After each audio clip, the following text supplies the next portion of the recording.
ខ្ញុំព្រះករុណាសូមលើកកំបងអញ្ជលីចំពោះប្រជុំ3នៃព្រះរតនត្រ័យមានគុណព្រះពុទ្ធ1គុណព្រះធម៌1និងគុណព្រះសង្ឃ1ដោយសេចក្តីកោតក្រែងសពកាលហើយបជាដកនេះគឺចង់និយាយអំពីរឿងចិត្តកហបតីអ្នកបរិបូរដោយសន្ធាននិងសិល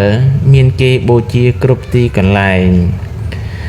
ការព្រះសម្ពុទ្ធបរមគ្រូទ្រង់មានបជននៅ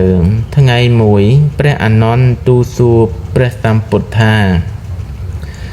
បបិទ្ធព្រះអង្គដ៏ចម្រើនចិត្តកហបតីមកកាន់សំណាក់ព្រះអង្គអស់មួយខែហើយ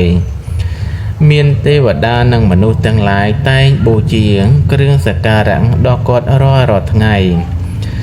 គាត់ឲ្យទានតែគ្រឿងសក្ការៈនោះមិនអស់ឥឡូវគាត់បរទេស500ត្រឡប់ទៅវិញមានពួកទេវតានាំគ្នាយកកែវ7ប្រការដាក់ពេញរទេះទាំងអស់បបិទ្ធព្រះអង្គដ៏ចម្រើនគ្រឿងសក្ការៈកើតដល់ចិត្តកហបតីនេះតែក្នុងការដែលមកគល់ព្រះអង្គទេឬឮថាកើតឡើងដល់គាត់ក្នុងទីដទៃដែរព្រះដ៏មានប្រភាងត្រាស់ថាមនាលអានន្ទក្នុងទីណាក៏ដោយគ្រឿងសក្ការៈតែងកើតដល់ចិត្តកហបតីជានិច្ច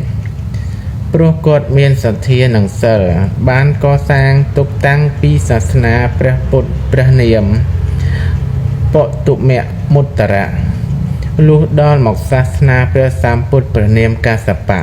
ក៏ទៅយត់ពីទេវលោកមកកើតក្នុងត្រកូលព្រាហ្មរិកថ្ងៃមួយជាពេលមានភ្លៀងជោគជាំគាត់កាន់លំពែងដើរចូលទៅក្នុងព្រៃដើម្បីចាប់ម្រឹក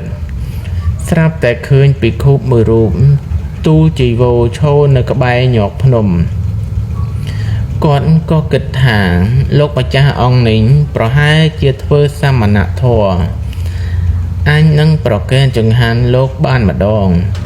ក៏ទៅប្រាប់ភរិយាឲ្យចម្អិនអាហារស្រាប់តែឃើញភិក្ខុមួយរូបទៀតកំពុងដើរបិណ្ឌបាតក៏និមន្តឲ្យគង់នៅលើផ្ទះហើយប្រគេនចង្ហាន់ស្រួលបួលទើបយកទៅប្រគេនលោកដែលនៅក្បែរញោកភ្នំលុះដល់កណ្ដាលផ្លូវបានបេះផ្កាយកទៅផងទៅដល់ទូលលោកថាសូមព្រះគុណម្ចាស់សង្គ្រោះខ្ញុំព្រះករុណាផង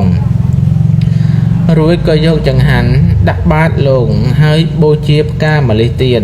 ធ្វើសេចក្តីប្រាថ្នាថាផ្កានេះដែលញ៉ាំងចិត្តព្រះករុណាឲ្យរាយយ៉ាងណាគ្រឿងបណ្ណាការទាំងពាន់ចូលកើតដល់ខ្ញុំព្រះករុណារាល់ជាតិទាំងផ្កាក៏សូរបង្អុរចុះមករាល់ជាតិត្រង់ទីដែលខ្ញុំព្រះករុណាកើតហើយកុំបីឃ្លាតព្រះនឹងបានធ្វើកុសលតាំងពីពេលនោះដរាបដល់អស់ជីវិតក៏បានទៅកើតក្នុងទេវលោកឯភ្លៀងផ្កាទឹកក៏បង្អុរចុះជាជួរត្រឹមជង្គង់ត្រង់ទីដែលគាត់កើតនោះឯងដល់មកសាសនាតថាគតនេះបានមកកើតជាចិត្តកហបតីនេះឯងមានគ្រឿងបណ្ណាការនិងភ្លៀងផ្កាម្លិះច្រើនកើតដល់គាត់ជានិច្ចគ្រប់ទីកន្លែង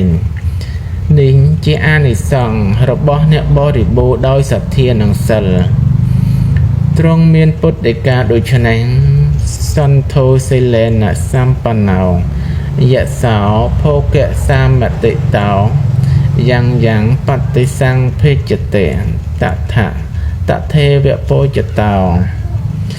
បុគ្គលអ្នកមានសទ្ធាបរិបូរដោយសិលជាអ្នកឆ្អែតស្កប់ស្កល់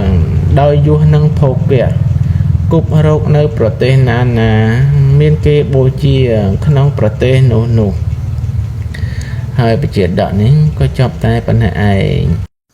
សត្វទាំងឡាយទាំងពួងដែលដល់ហើយនៅសេចក្តីទុក្ខសូមឲ្យជាសត្វបានសេចក្តីទុក្ខទៅដែលដល់ហើយនៅភ័យសូមឲ្យជាសត្វបានភ័យទៅដែលដល់ហើយ នៅសេចក្តីសោកសូមឲ្យជាសត្វបានសេចក្តីសោកទៅហងសូមអនុមោទនា